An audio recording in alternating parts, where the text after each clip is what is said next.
തുള്ളി എണ്ണ ഇതിലടിച്ചൂല. വല്ലാത്ത ഇപ്പച്ചേ എന്റെ കൂടിയിരിക്കല് നിറച്ചു സാധനം വേണം. അത് നല്ല ഹൈടെക് ആയിട്ടുള്ള സാധനം. ഒറ്റ തെരയെ കഴിഞ്ഞ ഒരു സീലിംഗ് ഫാൻ എന്തെങ്കിലും കൊണ്ടായാൽ മതി. അന്നെ കെട്ടിച്ച വീട്ടിന്റെ സീണം തന്നെ എപ്പോഴും മാറിയില്ല മനസ്സിലായി. ഇപ്പച്ചേ അതല്ല, നമ്മളെ അയൽവാസി അംസാക്കല്ലേ ഓല മോളെ കൂടിയിരിക്കലിന് ഒരു പിക്കപ്പ് നിറച്ച സാധനങ്ങളാ കൊണ്ടേക്കും. അംസന്റെ പേരിൽ ഒരു പിക്കപ്പ് സാധനം കൊണ്ടേക്കുന്നുണ്ടെങ്കിൽ കൊമ്പങ്കാട് തറവാട്ടിന്ന് ഒരു തമിഴോടിക്ക് സാധനം കൊണ്ടുപോകണം. അത് എന്റെ മാപ്പിളിന്റെ ഇടയിൽ മെയിൻ ആകാനല്ല, ഞാനും അംസിയുള്ള വാർത്ത. എന്താ കിടക്കാതെ കാര്യം പറയുന്നേ? ഓക്സിജൻ കിട്ടുന്നില്ല. ഞാൻ തരാം. എന്റെ കുട്ടിന്റെ ശ്വാസം പോകാൻ നേരത്തെ എന്റെ കുടിക്കലുള്ള സാധനം വാങ്ങല്.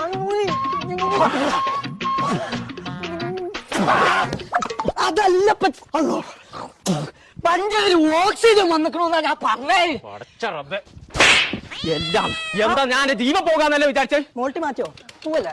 പോവാ. വോട്ട് എല്ലാം പോണ്ട്. നമ്മള് രണ്ടാളെ പോണ്ട്. പിക്കപ്പിന്